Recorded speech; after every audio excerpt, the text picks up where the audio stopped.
नमस्कार दोस्तों, मैं सुनील कुमार आपका फिर से स्वागत करता हूं आपके अपने चैनल क्या ऐसा होता है में।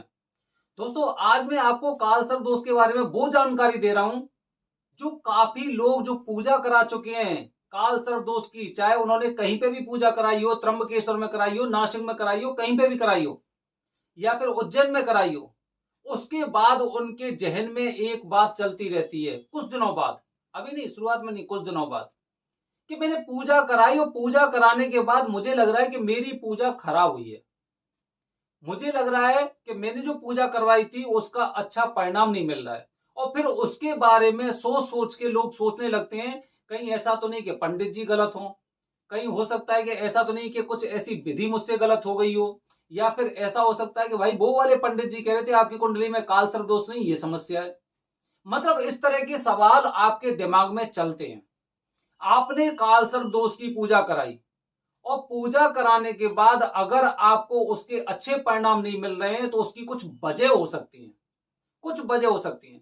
जैसे उदाहरण के तौर पे मैं आपको बता रहा हूं कि किसी इंसान की तबीयत खराब है और तबीयत खराब होने के बाद क्या हो रहा है कि किसी भी डॉक्टर की दवाई उसे नहीं लग रही। आपने होम्योपैथिक का ट्रीटमेंट लिया, आपने एलोपैथिक का लिया, आपने आयुर्वेदिक का ट्रीटमेंट लिया, लेकिन कोई दवाई असर नहीं कर रही है। आपने डायग्नोस कराए, डॉक्टर्स ने काफी टेस्ट वगैरह लेके, उसके बावजूद भी पता चला कि भाई इसे तो कोई बीमारी नहीं है, फिर भी समस्या तो है ही है ना उसे। तो दोस्तों, ऐसी चीजें जिंदगी में हमारे साथ जुड़ी रहती हैं, लेकिन हो सकता है कि जिस चीज से हम परेशान हैं वो परेशानी वाली बात कुछ और हो। तो आज मैं आपके साथ कुछ ऐसी चीजें, मैं आपके साथ कुछ ऐसी बातें शेयर कर रहा हूं कि आपने कालसर्प दोष की पूजा कराई, उसके बावजूद भी आपको ऐसा लग रहा है कि आपके अच्छे दिन शुरू नहीं हो रहे हैं, उन्हें कुछ टाइम लग रहा है। कभी अच्छा होता है, कभी सही होता है और उसके बाद फिर दोबारा से वही स्थिति आ जाती है। महीने, 6 महीने, साल भर, 2 साल तक हम इन्हीं चीजों को सोचते रहे कि चल ठीक है, अच्छे दिन आएंगे, अच्छे दिन आएंगे, लेकिन उसके बाद भी अच्छे दिन नहीं आ पा रहे हैं। क्या वजह है? मैं आपके साथ वजह, कुछ ऐसी वजह बताने जा रहा हूं कि हो सकता है कि उन दोषों के अलावा कुछ ऐसे दोष भी हों जिसकी वजह से आप ये परेशानी झेल रहे हैं। तो सबसे पहली वजह बता रहा हूं कि अगर आपने काल सर्प दोष की पूजा करा ली, आपने पितृ दोष की पूजा करा ली, किसी ने बोला भाई आपके तो देवता आपसे नाराज है, आपने देवताओं के लिए त्रिपिंडी श्राद्ध करा दिया, या फिर और भी जो मांगलिक दोष वगैरह हो गया, या फिर उन्होंने कहा भाई कुंभ नहाओ, सब प्रकार के ट्रीटमेंट कर लिए, सब प्रकार की कार्य कर लिए, उसके बावजूद भी आपको सफलता नहीं मिल रही है। कैसे मिलेगी सफलता? तो देखिए, कहीं आपके आसपास या आपके जीवन में जुड़ी हुई कुछ ऐसी चीज तो नहीं है जिनकी वजह से आपको परेशानी हो रही है, लेकिन आप उसे समझ नहीं पा रहे कि परेशानी क्यों है। काल सर्प दोष की परेशानी है, या पितृ दोष की परेशानी है, या फिर इस परेशानी के साथ कुछ और भी परेशानी है। शुरुआत करते हैं। पहली बात दोस्तों, जब आप पूजा करा के घर आते हैं तो घर आने के बाद आपको जब कोई आराम नहीं मिलता है तो अपने घर में आपको एक स्थिति देखनी है। वो स्थिति क्या है? जो आपकी लेटरिन होती है, आपकी लेटरिन या बाथरूम जो भी है, लेटरिन, मैं लेटरिन शब्द यूज करूंगा क्योंकि बाथरूम अलग हो गया। लेटरिन की स्थिति आपकी कैसी है ये आपको खुद देखना होगा। जो लेटरिन में सीट होती है बैठने वाली, जब आप उस पर बैठते हैं तो आपका मुंह कौन सी दिशा में होता है?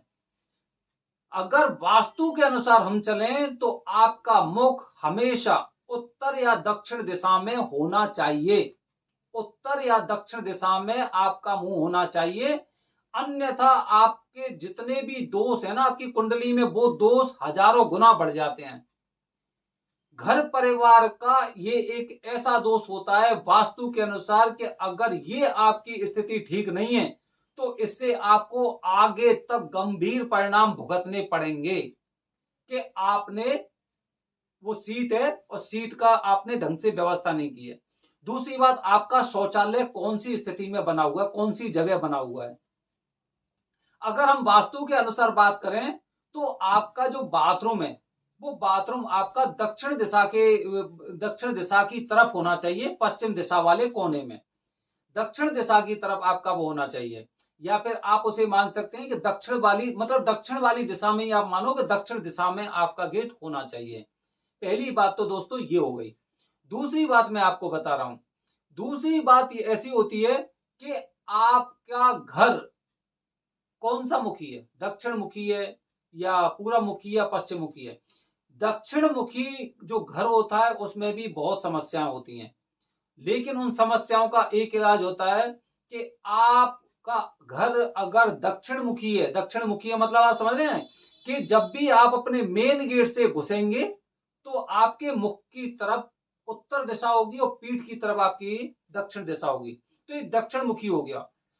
जब भी आप बाहर से आ रहे हैं और बाहर से आने के बाद आपका जैसे आप गेट खोलेंगे, गेट खोलते समय आपका मुख अगर उत्तर दिशा में है और पीठ आपकी दक्षिण दिशा में होगी, तो इसका मतलब यह है वो दक्षिण मुखी घर होता है। तो दोस्तों अगर ऐसा घर आपका है तो वास्तु के दोष को दूर करने के लिए आपको क्या काम करने, जैसे ही आप अपने घर से घुसते हैं तो सामने आपको कहीं पे दीवार दिखाई दे रही होगी, और जहां पे दीवार आपको दिखाई दे रही है वहां पर आप पंचमुखी हनुमान जी महाराज का एक तस्वीर या फोटो लगा दें। इससे उस घर का ये वाला वास्तु दोष खत्म हो जाता है। ये मैंने दो बातें बताई। तीसरी बात लोग, बहुत से लोग ऐसे हैं जो अभी भी किराए पर रहते हैं या फिर जिनका घर है, वो भी ये बात ध्यान लगा के सुन लें कि आपके घर में पूजा स्थल कहां पर है। पूजा स्थल हमेशा हमेशा से ईशान कोण में होना चाहिए। ईशान कोण समझ रहे हैं? ईशान कोण मतलब ये हो गया जैसे कि ये वाली दीवार मेरी उत्तर दिशा की है और ये वाली दिशा मेरी पूर्व दिशा की है, तो यहां से लेके यहां तक ये वाला हिस्सा हो गया, ये हो गया ईशान कोण।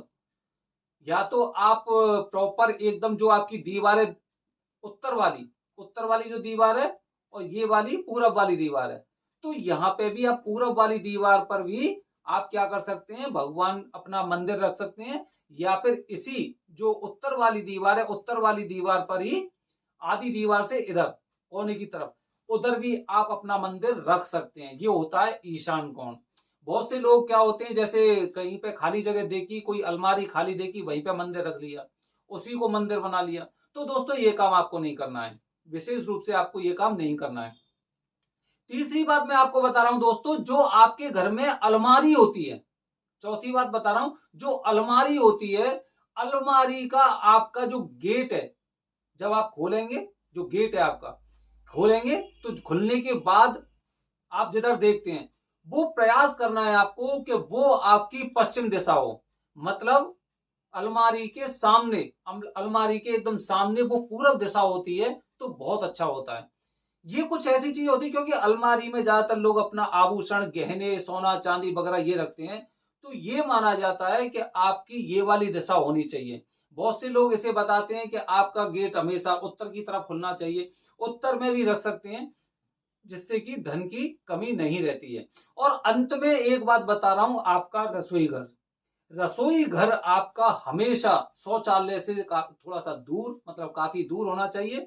और दूसरा, जब भी वो जब खाना बनाते हैं, खाना बनाने की जो स्लिप होती है, तो खाना बनाते समय आपका मुंह पूरब दिशा की तरफ होना चाहिए। दोस्तों ये एक ऐसी बातें हैं कि हम हर तरह की पूजा, हर तरह के हमने काफी बार जैसे रुद्राभिषेक करवा लिया हमने, तरह तरह की पूजा करा ली, हम गंगा स्नान भी कराए, हमने कुंभ भी नहा लिया, लेकिन उसके बावजूद ही हमारे दिन नहीं बदलते हैं। क्या वजह? ये कुछ ऐसी वजह होती हैं, तो ये वजह ऐसी होती है कि जिसकी वजह से आपके ऊपर से वो परेशानियों का बोझ खत्म नहीं हो पाता है।